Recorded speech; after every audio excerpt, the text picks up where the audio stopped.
Good evening, everyone. Welcome to the channel. Before I begin, here are my disclaimers. Today I am going to give you an update about LINDSAY CORP annual report.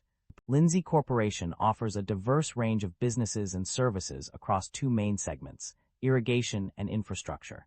Irrigation segment. Center pivot and lateral move irrigation systems, hose reel travelers chemical injection systems, variable rate irrigation systems, flow meters, weather stations soil moisture sensors, remote monitoring and control systems repair, and replacement parts for irrigation systems, and controls steel tubing infrastructure segment. Road zipper system, T-shaped concrete and steel barriers. Barrier transfer machine variable length barriers, redirective and non-redirective crash cushions, movable barriers for highway safety specialty barriers, performed tape, and road safety accessory products, rail products, signals. Lights, structures, foundations, junction boxes, signs. These businesses and services cater to various industries, including agriculture, construction, and transportation. The Lindsay Corporation, LNN stock, has experienced fluctuations in the past year, despite a 15.36% overall growth. Several recent news events have contributed to significant changes in its stock price, including a disappointing fourth-quarter earnings report due to missed profit expectations and weakness in the North American agricultural market, a leadership transition with the retirement of the CFO and appointment of a new one. Analyst rating changes, such as Stifel lowering its price target on Lindsay Corporation. These events demonstrate that while the overall performance was positive, there were periods of significant downward pressure on the stock price within the past year. The primary drivers of revenue growth or decline can be summarized into the following key points. Revenue growth drivers. Increased adoption of efficient irrigation systems and water conservation solutions. Growing demand for infrastructure development, particularly road safety measures, adoption of emerging technologies such as IIoT and data acquisition systems, geographic expansion into new international markets, revenue decline drivers, decreased agricultural crop production and profitability, lower agricultural commodity prices, and decreased net farm income. These key drivers highlight the importance of adapting to changing market conditions, investing in innovative solutions, and expanding into new regions to drive revenue growth. Conversely, factors such as decreased agricultural production and lower commodity prices can lead to revenue decline. Net income and profit margins. A changing landscape, the financial performance of a company has undergone significant changes over the past few years, as evident from the extracted summaries. Net income has experienced fluctuations, increasing by 12% to $74.1 million in fiscal 2025 compared to the prior year. However, it decreased from $72,379 in 2023 to $66,257 in 2024. Profit margins have also undergone changes. Gross margin decreased by 0.3% to 31.2% in fiscal 2025, while operating profit margin increased from 12.6% in 2024 to 13% in 2025. The infrastructure segment saw a significant increase in operating profit margin, rising from 13.7% in 2023 to 24.3% in 2025. The varying trends in net income and profit margins can be attributed to the company's strategic focus on different segments. The decrease in gross margin may indicate increased competition or higher production costs, while the increase in operating profit margin suggests improved operational efficiency. The infrastructure segment's growth highlights its potential for future expansion and revenue generation.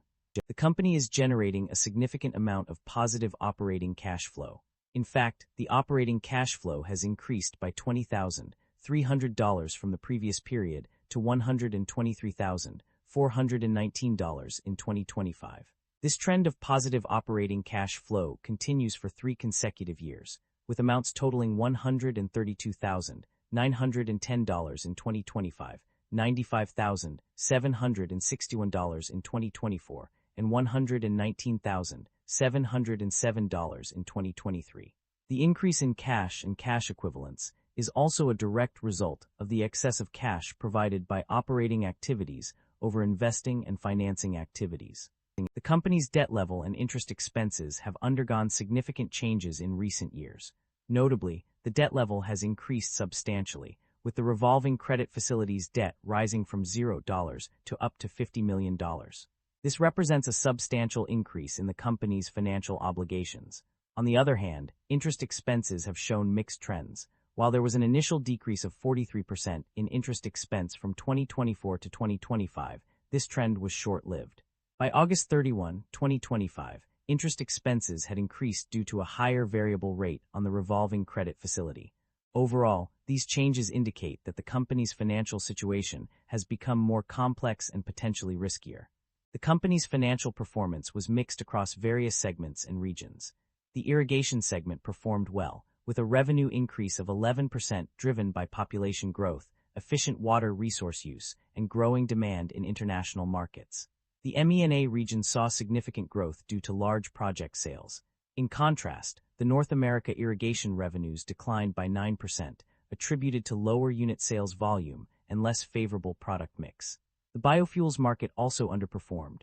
Regions affected by drought conditions and extreme weather events faced challenges. On a regional level, South America stood out as a key market for international sales operations, with a 39% increase in irrigation revenues due to large project sales and higher sales volumes. Western and Eastern Europe, China, Africa, the Middle East, Australia, and New Zealand were also identified as key markets for the company's international sales operations. Management is optimistic about the company's outlook, driven by increasing demand for irrigation solutions due to global population growth. The company expects to benefit from its preferred position in areas with specific soil and terrain conditions, as well as strong international sales.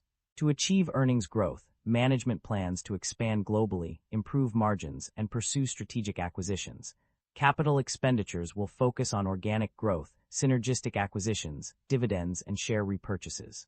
The company's growth strategy involves investing in revenue and earnings growth, with a priority on expanding its position in the international market through production and sales expansions in key markets. The company's financial summary reveals that it has a history of rewarding its shareholders through two key mechanisms. Firstly, the company has consistently paid dividends to its investors, as evidenced by multiple references in the provided pages. This demonstrates a commitment to sharing profits with stakeholders and providing a regular return on investment. Secondly, the company has also engaged in share buybacks, which allows it to repurchase its own shares from the market. This strategic move can help boost shareholder value and reduce the outstanding share count. The single reference to share buybacks on page 69 indicates that this practice is an integral part of the company's capital management strategy. Overall, these actions suggest a proactive approach to managing the company's finances and prioritizing shareholder interests. Supply chain disruptions pose significant risks. The company's financial summary highlights several concerns that could impact its operations and profitability. Supply chain disruption is a major concern, with potential causes including drought conditions, water restrictions, natural calamities, limited suppliers, geopolitical events, and security breaches. These disruptions could lead to delays or shortages in supply, ultimately affecting the company's ability to meet customer demands. The situation is further complicated by ongoing hostilities in Russia and Belarus, as well as tensions in Ukraine, which may impact exchange rates and disrupt the international flow of agricultural commodities. The company must be prepared to mitigate these risks and ensure a stable supply chain to maintain its competitiveness and profitability. That concludes the financial summary for LINDSAY CORP. Feel free to comment below, and I will be happy to answer them when possible.